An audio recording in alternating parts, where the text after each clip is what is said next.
अस्सलाम वालेकुम everyone. Okay guys, तो हम करने लगे हैं अब जो चैप्टर शुरू है, न्यू प्लाज्म्स ऑफ पैरानेजल साइनसेस। इससे पहले हमने किया था न्यू प्लाज्म्स ऑफ नेजल कैविटी। वो जनरल नेजल कैविटी आपकी सारी कवर करता था, उसमें भी आपके साइनसेस इन्वॉल्व होते थे, क्योंकि जाहिर है अगर कोई खास तौर पे जो मेलिग्नेंट न्यू प्लाज्म होता है वो जाहिर है इधर उधर इन्वेड करेगा और उसमें भी साइनस आ जाते हैं। लेकिन अब हम जो करेंगे वो पर्टिकुलरली वो करेंगे जो शुरू ही आपके पैरानेजल साइनसेस से होते हैं, ठीक है। तो जाहिर है हमने पहले बिनाइन न्यू प्लाज्म्स पढ़ने, फिर हम मेलिग्नेंट पढ़ेंगे। तो बिनाइन जो कैंसर्स आपके आते हैं उसमें ये 4 ग्रुप्स हैं। एक पहला है जी आपका ऑस्टियोमा। ऑस्टियोमा बहुत सिंपल सी बात है, बोन का जो ट्यूमर होता है, बोन की ग्रोथ होती है, उसको ऑस्टियोमा कहते हैं। यानी सपोज अगर ये आपका साइनस है तो साइनस इज कैविटी या फिर होल इनसाइड योर बोन्स ना, बोन्स के अंदर ही होता है ना।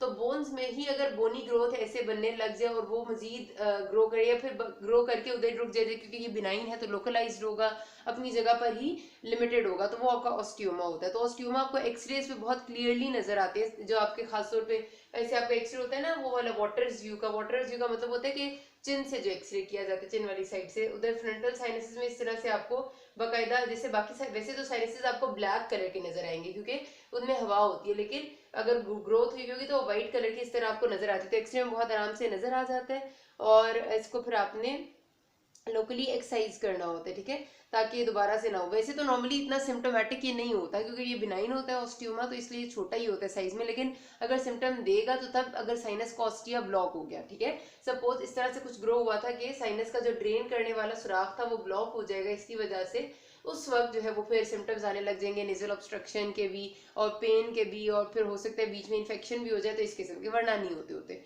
अच्छा, तो ये इस तरह से, ठीक है, लेकिन बहुत ज्यादा कॉमन नहीं है। होते हैं ऑस्टियोमास लेकिन इतने कॉमन नहीं। ज्यादा कॉमन जो चीज है वो है फाइब्रस डिस्प्लेसिया, इसको आपने नहीं भूलना, ठीक है, this is very common thing. ये आपका आता भी होता है क्वेश्चन में। होता ये है कि आप देखिए डिस्प्लेसिया का वर्ड हमने पहले भी पढ़ा था। डिस्प्लेसिया का मतलब क्या होता है कि सेल्स जब अपनी नॉर्मल शक्ल को छोड़ के अब नॉर्मेलिटी की तरफ जाना शुरू हो जाए, जो कि एक मेलिग्नेंट कैंसर बन सकते हो, उसको हम डिस्प्लेसिया कहते हैं। तो dysplasia is change in the cell की शेप, फॉर्म वगैरह में चेंज हो जाना और उसका अपनी फॉर्म छोड़ के अपनी फॉर्म लूज करना शुरू हो जाना। और इसको हम इसीलिए कार्सिनोमा इन सीटू भी कुछ लोग इसको कहते हैं, कार्सिनोमा इन सीटू, इस वजह से क्योंकि ये चीज वो चीज होती है जो कि आपका मेलिग्नेंट कैंसर भी बन सकती है, ठीक है। तो फाइब्रस डिस्प्लेसिया मतलब ये कि सेल्स का अपनी असल फॉर्म छोड़ के फाइब्रस फॉर्म में चले जाना। अब ये होता ये है कि जो साइनसेस है ना, साइनसेस के जो लाइनिंग बोन्स है उनमें होता है कि जो वहां के सेल्स हैं वो है तो ऑस्टियोसाइट्स सारे, मतलब बोन के सेल्स है ना, ऑस्टियोक्लास्ट, ऑस्टियोब्लास्ट, ऑस्टियोसाइट्स व्हाटएवर, वो सेल्स अपनी असल फॉर्म छोड़ के फाइब्रस सेल्स मतलब फाइब्रस टिश्यू बनाने लग जाते हैं। फाइब्रस टिश्यू तो यार सिंपल सा एक ऐसा टिश्यू है जो उतना स्ट्रॉन्ग कभी भी नहीं हो सकता जितनी बोन स्ट्रॉन्ग है। जाहिर है बोन तो हमारी बॉडी की सबसे स्ट्रॉन्ग चीज है, बोन जितनी स्ट्रेंथ फाइब्रस टिश्यू की कभी भी नहीं हो सकती। फाइब्रस टिश्यू में आपके सारे ये कोलेजन और ये बाकी जो फाइबर्स हैं वो होते हैं, ज्यादा कोलेजन नहीं होते हैं, लेकिन स्टिल इट्स स्ट्रॉन्ग, लेकिन इतना कभी भी नहीं होता जितनी बोन है। तो जब आपके सेल्स जो बोन के हैं वो अपने आप को चेंज करके फाइब्रस में चेंज होने लग जाते हैं तो उसको हम फाइब्रस डिस्प्लेसिया कहते हैं। और उसकी वजह से आपकी कॉस्मेटिक बहुत ज्यादा प्रॉब्लम आती है, बोन आपका जो चेहरा है उसकी बहुत डिफॉर्मिटी हो जाती है, क्योंकि जिस स्ट्रेंथ से बोन सपोर्ट कर रही थी उस तरह से ये फाइब्रस टिश्यू सपोर्ट नहीं कर रहा होता। तो पेशेंट आपके पास सबसे ज्यादा जो आते हैं वो कॉस्मेटिक रीजन से आते हैं, डिसफिगरमेंट ऑफ फेस की वजह से कि मेरा मुंह यहाँ से टेढ़ा हो गया, इस किस्म की परेशानियां लेके आते हैं, ठीक है। तो इसमें आपने फिर ट्रीटमेंट में ये करना होता है कि आपने जो बोन इसमें इन्वॉल्व है उसको सर्जिकली दोबारा से ठीक करना है, ग्राफ्ट्स वगैरह लगा के, ताकि वो ठीक हो जाए और उससे उसकी कॉस्मेटिक प्रॉब्लम ठीक हो जाएगी। नॉर्मली इसमें बाकी सिम्टम्स नहीं होते, मतलब कोई आपका साइनस ऑस्टिया ब्लॉक नहीं होता, कुछ नहीं होता। सब जो इसका मसला होता है वो ये कि सपोर्ट नहीं करता बोनी टिश्यू।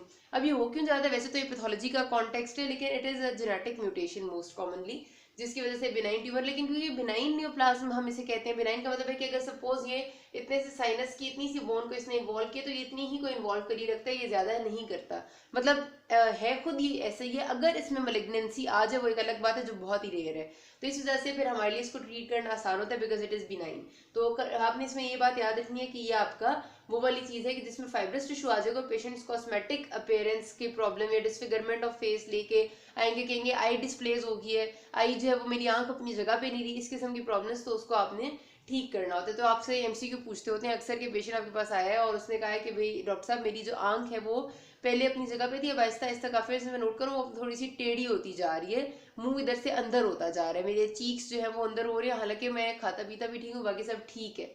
उसके बाद एक्सरे पे आपको पता चला कि वहां पर फाइब्रस टिश्यू चेंज आया हुआ था।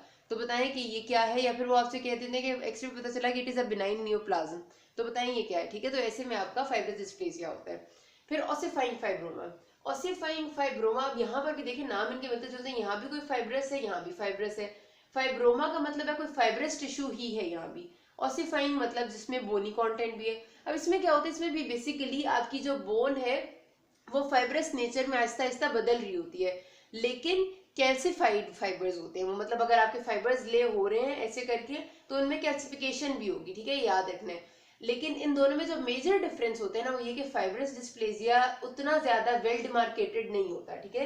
इट इज, ये आपने बात याद रखनी है, it is not so much well demarcated, मतलब है ये बिनाइन नियोप्लाज्म, है ये आपका एक जगह पर ही रहने वाला, लेकिन इतनी क्लियर डिमार्केशंस नहीं होती। सपोज ये ऐसे करके एक बाउंड्री नहीं बना रहा तो यूं सेल्स थोड़े से ऊपर गए हुए, थोड़े कम है, थोड़े ऊपर, इस किस्म का होता है, नॉट वेल डिमार्केटेड। लेकिन ossifying fibroma is very well demarcated.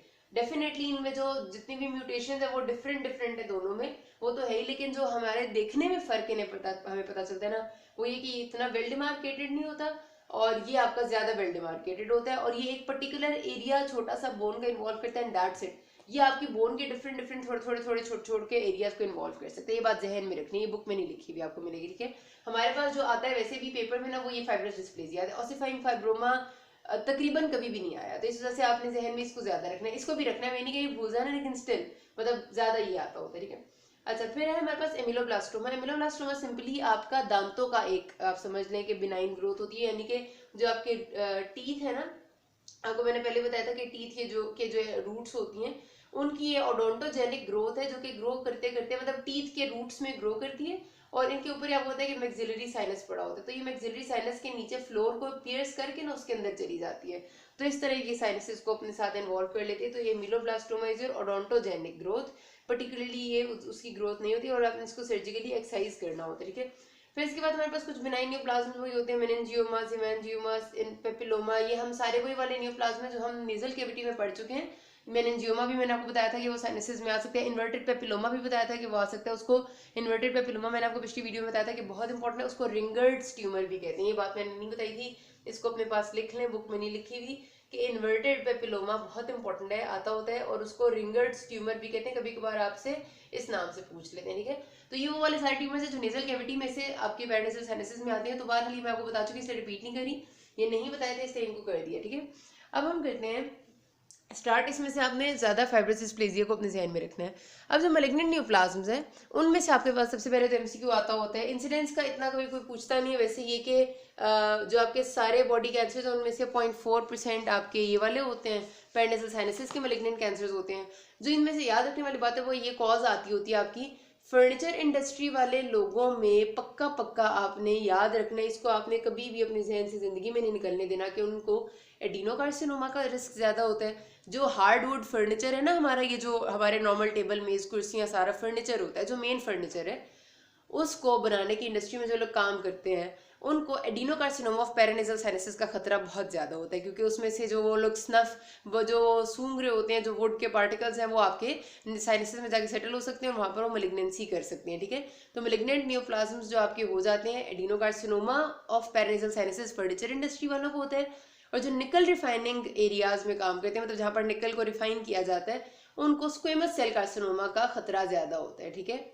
इस बात को कभी भी नहीं भूलना, ये बहुत इंपॉर्टेंट एससीक्यू और एमसीक्यू है आपका। एससीक्यू में कभी कभार आ जाती है, इतनी सादी सी बात आ जाती है कि बताएंगे भाई फर्नीचर और निकल रिफाइनिंग वालों को इस कैंसर का खतरा ज्यादा है, 2 नंबर मुफ्त के होते हैं ये आपके, तो फर्नीचर वालों का एडिनोकार्सिनोमा का और निकल रिफाइनिंग वालों का स्क्वेमस सेल कार्सिनोमा। वैसे इन जनरल अगर बात की जाए तो आपका जो ज्यादा कॉमन है ना वो स्क्वेमस सेल कार्सिनोमा है, आपके जो malignant neoplasm of paranasal sinuses के हिसाब से ये ज्यादा कॉमन है, ये कम कॉमन है, लेकिन आपने ये 2 बातें कभी नहीं भूलनी। उसके अलावा जो लेदर वर्क करते हैं इन दोनों के अलावा, और जो मस्टर्ड गैस एरियाज या इंडस्ट्रीज में काम करते हैं, उनको भी पैरानेसल साइनसेस के खतरे ज्यादा होते हैं, लेकिन बस इन जनरल ये बात ध्यान में रखनी है, ठीक है।